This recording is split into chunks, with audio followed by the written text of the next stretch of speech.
Hey, everybody. Fascinating topic today with one of the true innovators in the telecom and wireless space with Ericsson, talking about how 6G is on the horizon and super exciting to chat. Mats Karlsson, how are you? Good. Thank you a lot, Evan. Well, thanks for being here. Always great to catch up, particularly on this topic. Before that, perhaps introduce yourself and your team within Ericsson. Of course, Ericsson needs no introduction, but what are you up to these days? So I am responsible for BSS and OSS within the Ericsson Group. Fantastic. You have many responsibilities, but one of them is looking at what's ahead for 6G, which is only a few years away. So why are we talking about it now, and what makes it fundamentally different from the 5G approach?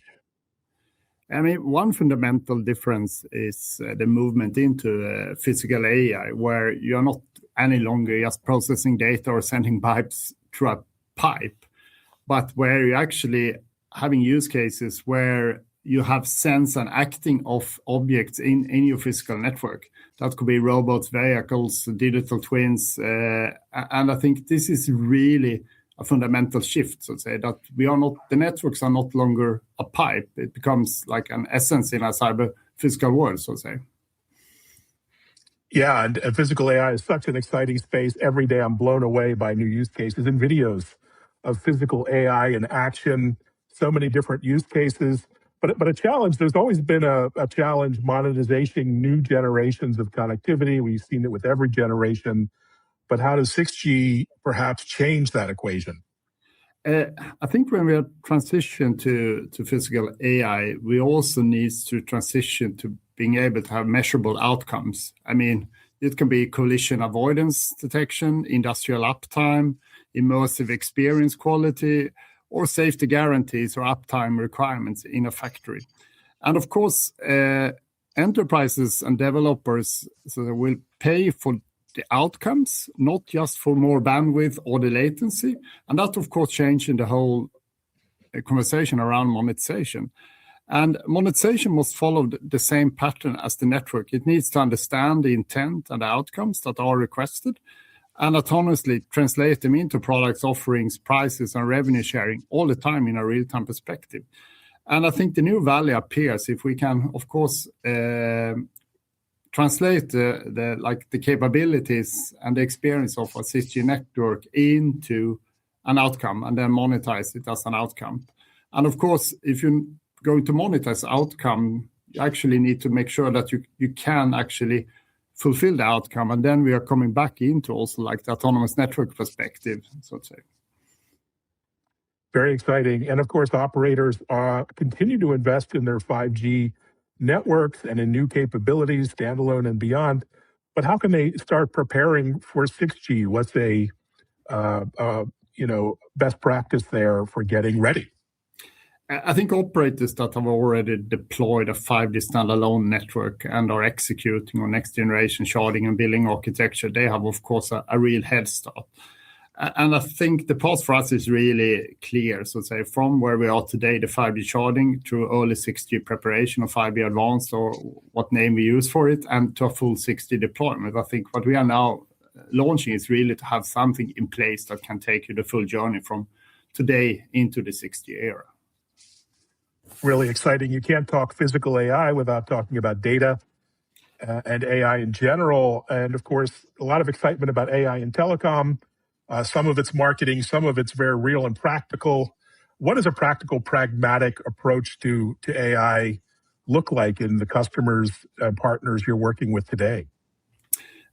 As you said, I think there is a lot of hype. And I think the real value comes when you can actually take a more pragmatic approach and making sure that you're using AI to fix the real problems of the world and not only trying to innovate on the most fancy stuff, but really to making sure that it's of daily use.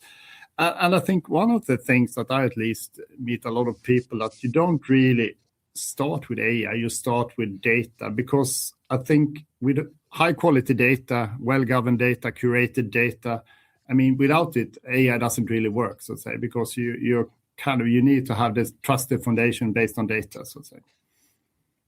Indeed. Yeah, it all starts with data quality, data preparedness. So true.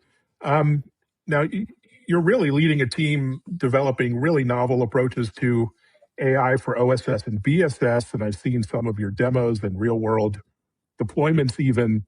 Um, where does it start when it comes to AI and OSS, BSS, and what's your vision uh, when it comes to the next few years?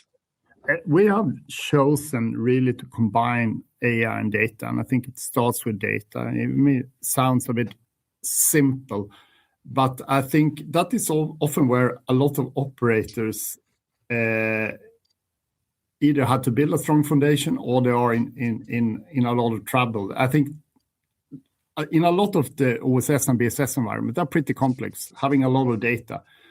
And I think we also see that they have a lot of siloed data. They don't have an end-to-end visibility of the data. They have maybe concerns about the quality of the data. And I think before AI can deliver, I think it's important that you get access to all your data under one roof. That doesn't mean that you have to move all the data into a data lake, but that you can actually see and act on the full set of data across the network. And that is, of course, to making it more useful. I mean, to actually that the right people with the right application can ensure that they can access it in a timely and trustworthy way, so to say. And AI, in my view, AI is only as good as the data feeding it. So the first question a service provider should ask is why. What AI should we deploy is actually, where do I have my data? Where can I trust my data? Yeah, so well said. Trust is paramount. And there are so many opportunities, but telcos are looking for tangible ROI, tangible business value. What are they getting in terms of real value from AI today, not just in the lab and nice demos? As you said, I think the ones that are seeing real results are the ones that are moving away from using AI as a use showcase or I mean, to really having specific solution to specific problems, let's say. I mean, if you can take that step, you're one step ahead, so to say. On the BSS side, I think there is a lot of practical things or practical applications that we already see, like reducing revenue leakage in a system, catching billing or sharding anomalies, improving how you can serve, retain customer, how you quickly can create offers to the market, how you can have guided selling approaches. And I think this is things that are already happening today. And I think we see now operators moving ahead to making sure they have tangible applications, for instance, and supporting them in the BSS space. And of course, revenue assurance alone can have a significant impact on the bottom line. On the OSS side, it's very much about moving from a reactive perspective to a predictive perspective. So I mean, finding faults in the network before they have actually happened, so to say. And of course, that means also that you can reduce time to resolution and, of course, finding the fault, doing the root cause, and resolving the problem. And of course, get away from a lot of the repetitive and I would say tedious task to trying to understand where the problem is. And I think agentic AI is, of course, very rapidly advancing in this world. And I think we can now putting a lot of multiple agents in place. And of course, having agents collaborating with other agents, collaborating with products. And I think that is also in some way becomes, I think, as a very good platform for innovation, so to say, to really making sure that both the BSS and the OSS system becomes more efficient and more practical and more easy to use. Wonderful. So one of the most fascinating initiatives that you're leading is autonomous networking. You're part of the TM Forum Autonomous Networks Mission Leadership Team. TM Forum, amazing group, by the way, incredible get-togethers within the industry. And why does that kind of collaboration matter so much when it comes to topics like autonomous networking and AI in general? To start, I think autonomous network are now at a stage where there will be like an achievable milestone in the coming years. I think we see different operators, of course, at different levels and have a different ambitions. I think the technology foundation is really here. And the question is of course, I mean, how can we move as fast as we need, so to say? So it's more, as I said, an industry question, how to make this happen, how to make it happen at scale. I think an autonomy will only kind of deliver the full value if it's something that you can have end-to-end across vendor, across service provider, and across platform.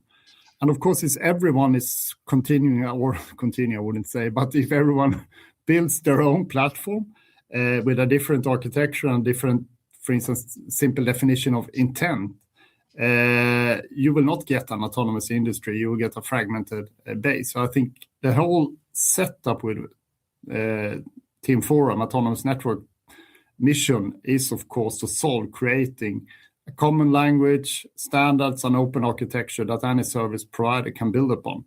And I think that is what will unlock the scale in the industry. Brilliant. Well, such an important mission. It's great to see Ericsson leading that.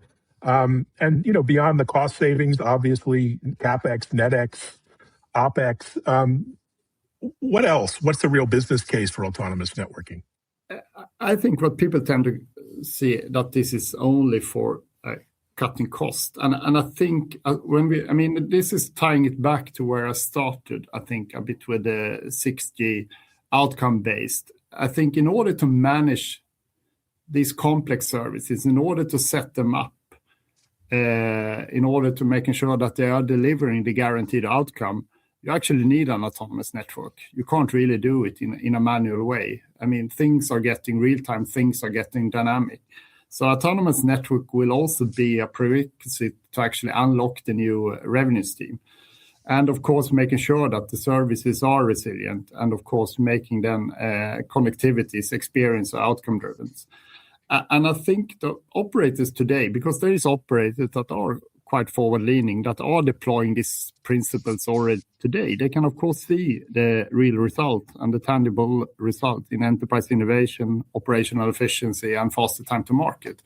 But of course, it's a journey now, and I think the good thing is that I think there is also a very good momentum around the TM Forum maturity model that we're seeing, and I think I have a big trust that we will both have more efficient network and network that can bring new revenue streams. Well, here's to that, and congratulations on this important mission and leading the charge at Ericsson and within the industry. Onwards and upwards, Mats. Thanks so much for this update. Yeah, and thanks a lot, Evan. Thank you, and thanks everyone for listening, watching, and sharing the episode. Until then, take care. Yeah.